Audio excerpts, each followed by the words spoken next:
31 सूफी आंदोलन। जो लोग सूफी संतों से शिष्यता ग्रहण करते थे उन्हें मुरीद कहा जाता था। सूफी जिन आश्रमों में निवास करते थे उन्हें खानकाह या मठ कहा जाता था। सूफियों के धर्म संघ बाशारा इस्लामी सिद्धांत के समर्थक और बेशारा इस्लामी सिद्धांत से बंधे नहीं में विभाजित थे। भारत में चिश्ती एवं सुहरावर्दी सिलसिले की जड़ें काफी गहरी थीं। 1192 ईस्वी में मोहम्मद गौरी के साथ ख्वाजा मोइनुद्दीन चिश्ती भारत आए। इन्होंने यहाँ चिश्ती परंपरा की शुरुआत की। चिश्ती परंपरा का मुख्य केंद्र अजमेर था। चिश्ती परंपरा के कुछ अन्य महत्वपूर्ण संत थे निजामुद्दीन औलिया, बाबा फरीद बख्तियार काकी एवं शेख बुरहानुद्दीन गरीब। बाबा फरीद बख्तियार काकी के शिष्य थे। बाबा फरीद की रचनाएं गुरु ग्रंथ साहिब में शामिल हैं। पृष्ठ 46। बाबा फरीद के दो महत्वपूर्ण शिष्य थे निजामुद्दीन औलिया एवं अलाउद्दीन साबिर। हजरत निजामुद्दीन औलिया ने अपने जीवन काल में दिल्ली के 7 सुल्तानों का शासन देखा था। इनके प्रमुख शिष्य थे शेख सलीम चिश्ती, अमीर खुसरो और अमीर हसन देहलवी।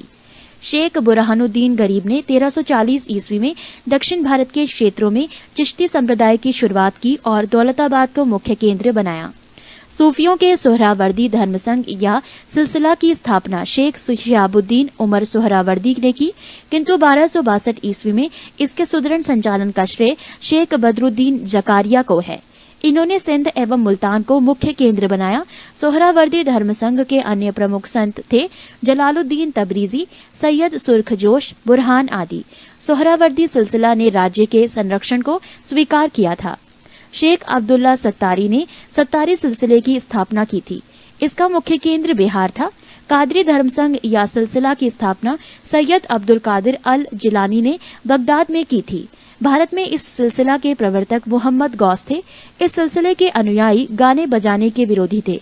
ये लोग शिया मत के विरोधी थे। राजकुमार दारा शाहजहां का ज्येष्ठ पुत्र कादरी सिलसिला के मुल्लाह शाह का भविष्य था।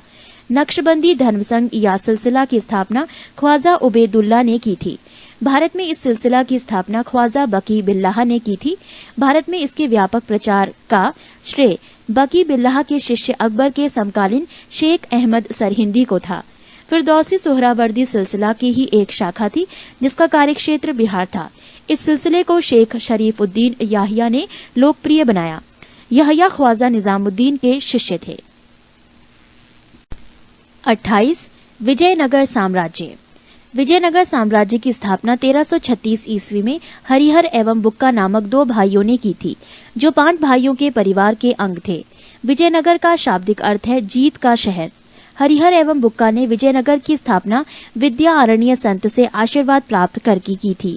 हरिहर एवं बुक्का ने अपने पिता संगम के नाम पर संगम राजवंश की स्थापना की।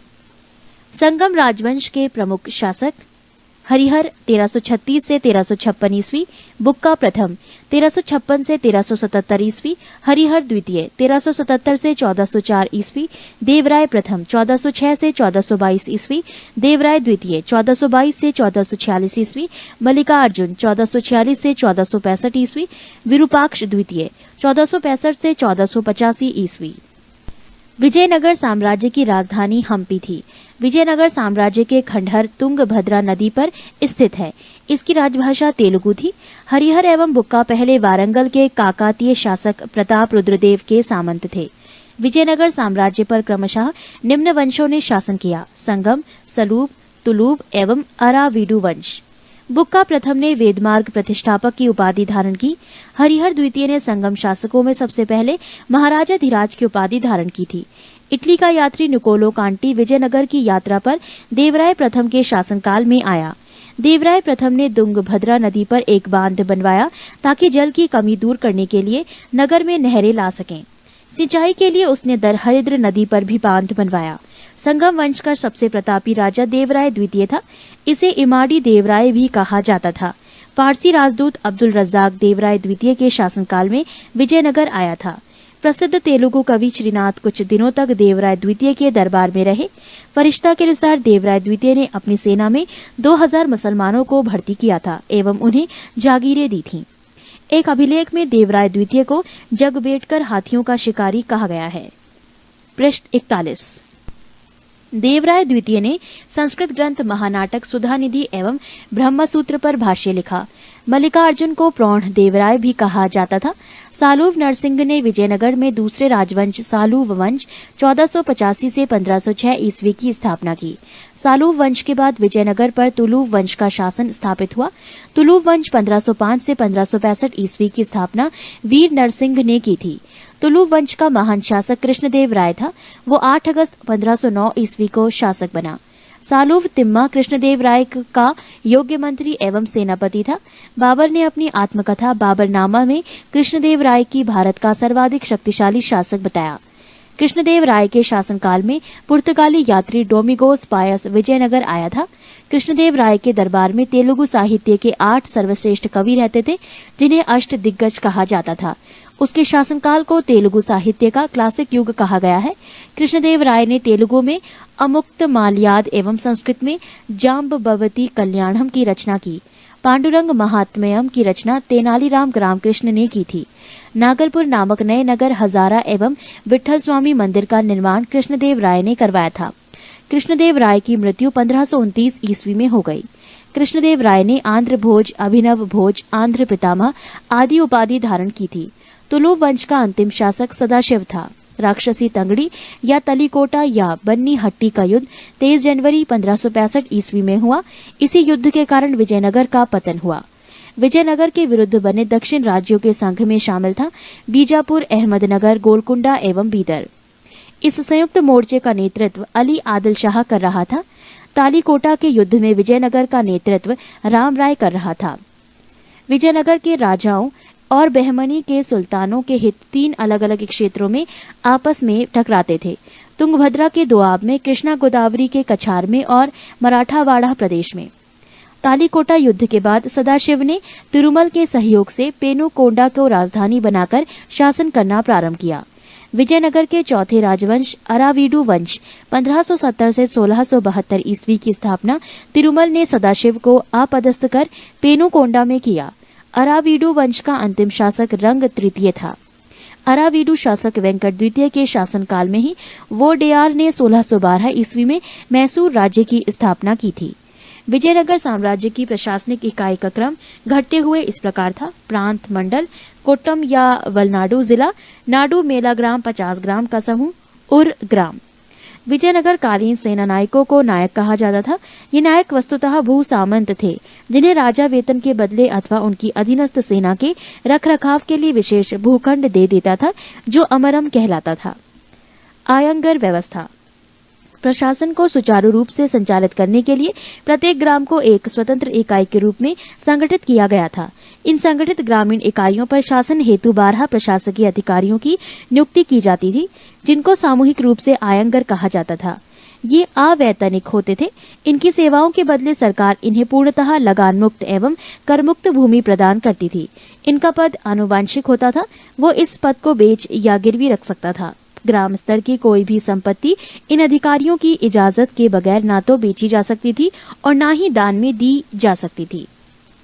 पृष्ठ 42। कर्णिक नामक आयंगर के पास जमीन के क्रय विक्रय से संबंधित समस्त दस्तावेज होते थे। विजयनगर साम्राज्य की आय का सबसे बड़ा स्रोत लगान था। भू राजस्व की दर उपज का 1/6वां भाग था। विजयनगर आने वाला प्रमुख विदेशी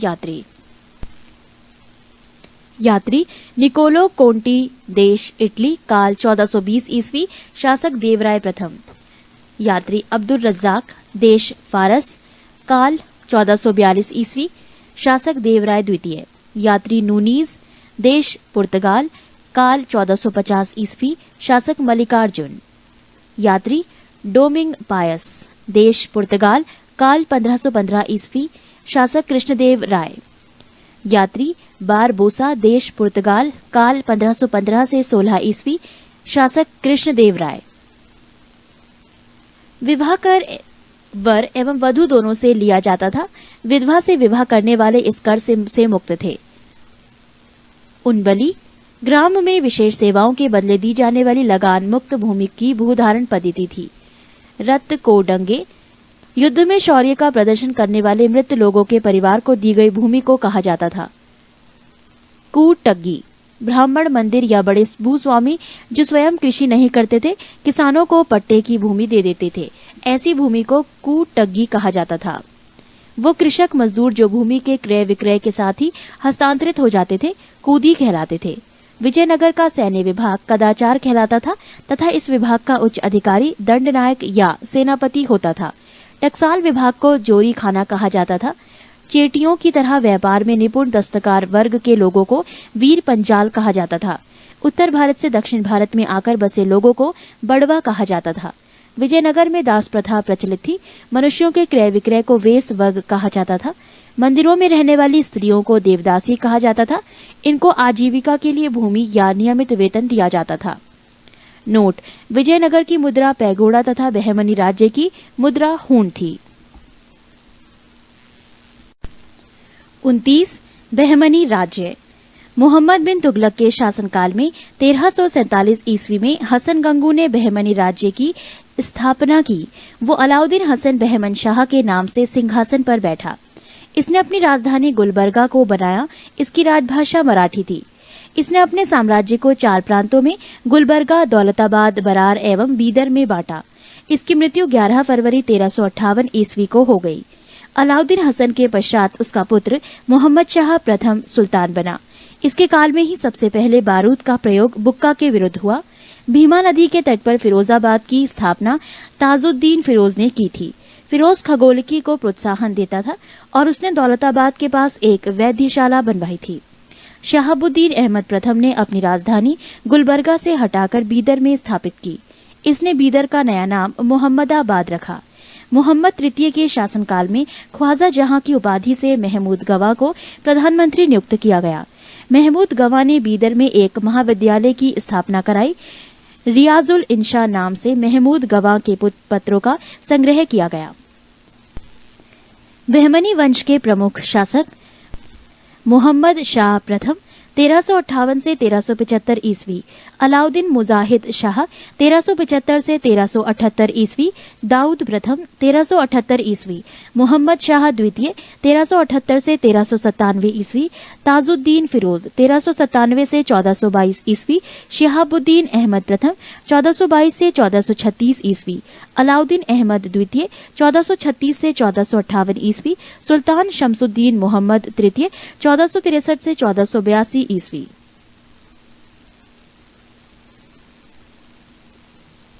पृष्ठ 43। 1417 ईस्वी में रूसी यात्री निकितन बहमनी साम्राज्य की यात्रा पर आया। इस समय बहमनी राज्य पर ताजुद्दीन फिरोज का शासन था। बहमनी साम्राज्य के चारों प्रांतों, तरफों या अतरफों के प्रांतपति तरफदार उसके विरुद्ध विशेष से जाना जाते थे। 1. दौलताबाद का तरफदार मसनदे आली। 2. बरार का तरफदार मजलसे आली।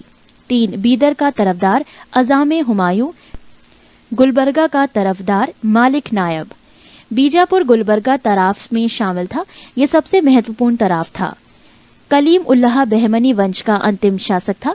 इसकी मृत्यु के समय बहमनी राज्य 5 स्वतंत्र राज्यों में बंट गया। इन स्वतंत्र राज्यों से संबंधित विवरण इस प्रकार है। 1. राज्य बीजापुर वंश आदिल शाही, संस्थापक यूसुफ आदिल शाह, स्थापना वर्ष 1489 ईस्वी। 2. अहमद नगर वंश निजाम शाही, संस्थापक मलिक अहमद, स्थापना वर्ष 1490 ईस्वी। 3. बरार वंश इमाद शाही, संस्थापक फतेह उल्लाह इमाद शाह, स्थापना वर्ष 1490 ईस्वी। 4. गोलकुंडा वंश कुतुब शाही, संस्थापक कुली कुतुब शाह, स्थापना वर्ष 1512 ईस्वी। 5. बीदर वंश बरीद शाही, संस्थापक अमीर अली बरीद, स्थापना वर्ष 1526 ईस्वी। मोहम्मद प्रथम के मंत्री सैफुद्दीन गौरी ने केंद्रीय शासन का कार्य कई विभागों में विभक्त किया और उसे 8 मंत्रियों को नियुक्त किया, जो इस प्रकार थे। 1. वकीले सल्तनत, दिल्ली के मालिक नायाब के समान। 2. वजीले कुल, सभी मंत्रियों के कार्यों का निरीक्षण वकील को छोड़कर। 3. अमीरे जुमला, अर्थ विभाग का अध्यक्ष। 4. वजीरे अशरफ, विदेश नीति एवं दरबार संबंधी कार्यों का निष्पादन करता था। 5. नाजिर, वो अर्थ विभाग से संबंधित था। 6. पेशवा, वकीले सल्तनत का सहायक था। 7. कोतवाल, नगर का मुख्य पुलिस अधिकारी था। 8. सदरे जहां, न्याय विभाग, धर्म तथा दान विभाग का अध्यक्ष, सुल्तान के महल तथा दरबार की सुरक्षा के लिए विशेष अंगरक्षक सैनिक दल था, जिसे साख-ए-खेल कहा जाता था। ये 4 भागों या नौबत में विभाजित थे, जिसके मुख्य अधिकारी सरे नौबत होता था। बहमनी राज्य में कुल 18 शासक हुए, जिन्होंने कुल मिलाकर 175 वर्ष शासन किया। 30 स्वतंत्र प्रांतीय राज्य। जौनपुर की स्थापना फिरोज शाही तुगलक ने अपने भाई जौना खां की स्मृति में की थी। जौनपुर में स्वतंत्र शर्की राजवंश की स्थापना मलिक सरवर ख्वाजा जहान ने की थी। ख्वाजा जहान को मलिक उस शर्क पूर्व का स्वामी की उपाधि 1394 ईस्वी में फिरोज शाह तुगलक के पुत्र सुल्तान महमूद ने दी थी। जौनपुर के अन्य प्रमुख शासक थे मुबारक शाह 1399 से 1402 ईस्वी, शमसुद्दीन इब्राहिम शाह 1402 से 1436 ईस्वी, महमूद शाह 1436 से 51 ईस्वी और हुसैन शाह 1458 से 1500 ईस्वी। लगभग 75 वर्ष तक स्वतंत्र रहने के बाद जौनपुर पर बहलोल लोदी ने कब्जा कर लिया। शर्की शासन के अंतर्गत विशेषकर इब्राहिम शाह के समय में जौनपुर में साहित्य एवं स्थापत्य कला के क्षेत्र में हुए विकास के कारण जौनपुर को भारत के सीरीज के नाम से जाना गया। अटाला देवी की मस्जिद का निर्माण 1408 ईस्वी में शर्की सुल्तान इब्राहिम शाह द्वारा किया गया था। पृष्ठ 44। अटाला देवी मस्जिद का निर्माण कन्नौज के राजा विजयचंद द्वारा निर्मित अटाला देवी के मंदिर को तोड़कर किया गया था। जामी मस्जिद का निर्माण 1470 ईस्वी में हुसैन शाह शर्की के द्वारा किया गया था। झंझरी मस्जिद 1430 ईस्वी में इब्राहिम शर्की के द्वारा एवं लाल दरवाजा मस्जिद का निर्माण मोहम्मद शाह के द्वारा 1450 ईस्वी में किया गया। कश्मीर। सुहादेव नामक एक हिंदू ने 1301 ईस्वी में कश्मीर में हिंदू राज्य की स्थापना की थी। 1339 से 40 ईस्वी में कश्मीर में शाहमीर के द्वारा प्रथम मुस्लिम वंश की स्थापना की गई। कश्मीर का प्रथम मुस्लिम शासक शाहमीर था, जो शमसुद्दीन शाहमीर के नाम से गद्दी पर बैठा। इसने अपनी राजधानी इंद्रकोट में स्थापित की। अलाउद्दीन ने राजधानी इंद्रकोट से हटाकर अलाउद्दीनपुर श्रीनगर में स्थापित की। हिंदू मंदिरों एवं मूर्तियों को तोड़ने के कारण सुल्तान सिकंदर को बुत शिकन कहा गया। 1420 ईस्वी में जैनुल आबदीन सिंहासन पर बैठा। इसकी धार्मिक सहिष्णुता के कारण इसे कश्मीर का अकबर कहा गया। जैन उल आबदीन फारसी, संस्कृत, कश्मीरी, तिब्बती आदि भाषाओं का ज्ञाता था। इसने महाभारत एवं राजतरंगिणी को फारसी में अनुवाद करवाया। 1588 ईस्वी में अकबर ने कश्मीर को मुगल साम्राज्य में मिला लिया। बंगाल। इख्तियारुद्दीन मोहम्मद बिन बख्तियार खिलजी ने बंगाल को दिल्ली सल्तनत में मिलाया। गयासुद्दीन तुगलक ने बंगाल को 3 भागों में विभाजित किया: लखनौती उत्तर बंगाल, सोनारगांव पूर्वी बंगाल तथा सदगांव दक्षिण बंगाल। 1345 ईस्वी में हाजी इलियास बंगाल के विभाजन को समाप्त कर शमसुद्दीन इलियास शाह के नाम से बंगाल का शासक बना। पांडुआ में अदीना मस्जिद का निर्माण 1364 ईस्वी में सुल्तान सिकंदर शाह ने करवाया था। बंगाल का शासक गयासुद्दीन आजम शाह 1389 से 1409 ईस्वी अपनी न्यायप्रियता के लिए प्रसिद्ध था। अलाउद्दीन हुसैन शाह 1493 से 1518 ईस्वी में राजधानी को पांडुआ से गौड़ स्थानांतरित किया। महाप्रभु चैतन्य अलाउद्दीन के समकालीन थे। अलाउद्दीन ने सत्यपीर नामक आंदोलन की शुरुआत की। मालाधर बसु ने अलाउद्दीन के शासनकाल में ही श्री कृष्ण विजय की रचना कर गुंडराज खान की उपाधि धारण की। इनके बेटे को सत्यराज खान की उपाधि दी गई। नासिरुद्दीन नुसरत शाह ने गौड़ में बड़ा सोना एवं कदम रसूल मस्जिद का निर्माण करवाया। मालवा। दिलावर खान ने 1401 ईस्वी में मालवा को स्वतंत्र घोषित किया। दिलावर का पुत्र अलब खां हुशंग शाह की उपाधि धारण कर 1405 ईस्वी में मालवा का शासक बना। इसने अपनी राजधानी का धारा से मांडू स्थानांतरित किया। मालवा में खिलजी वंश की स्थापना महमूद शाह ने की। गुजरात के शासक बहादुर शाह ने महमूद शाह द्वितीय को युद्ध में परास्त कर उसकी हत्या कर दी और मालवा को गुजरात में मिला दिया। मांडू के किले का निर्माण हुशंग शाह ने करवाया था। इस किले में सर्वाधिक महत्वपूर्ण है दिल्ली दरवाजा। पृष्ठ 45। बाज बहादुर एवं रूपमती का महल का निर्माण सुल्तान नासिरुद्दीन शाह द्वारा करवाया गया था। हिंडोला भवन या दरबार हॉल का निर्माण हुशंग शाह के द्वारा करवाया गया था। जहाज महल का निर्माण गयासुद्दीन खिलजी ने मांडू में करवाया था। कुशक महल को महमूद खिलजी ने फतेहाबाद नामक स्थान पर बनवाया था। गुजरात के शासक राजा कर्ण को पराजित कर अलाउद्दीन ने 1297 ईस्वी में इसे दिल्ली सल्तनत में मिला लिया था। 1391 ईस्वी में मोहम्मद शाह तुगलक द्वारा नियुक्त गुजरात का सूबेदार जफर खान ने सुल्तान मुजफ्फर शाह की उपाधि ग्रहण कर 1407 ईस्वी में गुजरात का स्वतंत्र सुल्तान बना। गुजरात के प्रमुख शासक थे अहमद शाह 1411 से 52, महमूद शाह बेगड़ा 1458 से 1511 ईस्वी और बहादुर शाह 1526 से 1537 ईस्वी। अहमद शाह ने आसावल के निकट साबरमती नदी के किनारे अहमदाबाद नामक नगर बसाया और पाटन से राजधानी हटाकर अहमदाबाद को राजधानी बनाया। गुजरात का सबसे प्रसिद्ध शासक महमूद बेगड़ा था। महमूद बेगड़ा ने गिरनार के निकट मुस्तफाबाद नामक नगर और चंपानेर के निकट मुहम्मदाबाद नगर बसाया। 1572 ईस्वी में अकबर ने गुजरात को मुगल साम्राज्य में मिला लिया। मेवाड़ अलाउद्दीन खिलजी ने 1303 ईस्वी में मेवाड़ के गुहिलौत राजवंश के शासक रत्न सिंह को पराजित कर मेवाड़ को दिल्ली सल्तनत में मिला लिया। गुहिलौत वंश की एक शाखा सिसोदिया वंश के हम्पीर देव ने मोहम्मद तुगलक को हराकर पूरे मेवाड़ को स्वतंत्र करा लिया। राणा कुंभा ने 1448 ईस्वी में चित्तौड़ में एक विजय स्तंभ की स्थापना की। खानवा का युद्ध 1527 ईस्वी में राणा सांगा एवं बाबर के बीच हुआ, जिसमें बाबर विजयी हुआ। 1576 ईस्वी में हल्दी घाटी का युद्ध राणा प्रताप एवं अकबर के बीच हुआ, जिसमें अकबर विजयी हुआ। मेवाड़ की राजधानी चित्तौड़गढ़ थी। जहांगीर ने मेवाड़ को मुगल साम्राज्य में मिला लिया। खानदेश तुगलक वंश के पतन के समय फिरोज शाह तुगलक के सूबेदार मलिक अहमद राजा फारूकी ने नर्मदा एवं ताप्ती नदियों के बीच 1382 ईस्वी में खानदेश की स्थापना की। खानदेश की राजधानी बुरहानपुर थी। इसका सैनिक मुख्यालय असीरगढ़ था। 1601 ईस्वी में अकबर ने खानदेश को मुगल साम्राज्य में मिला लिया।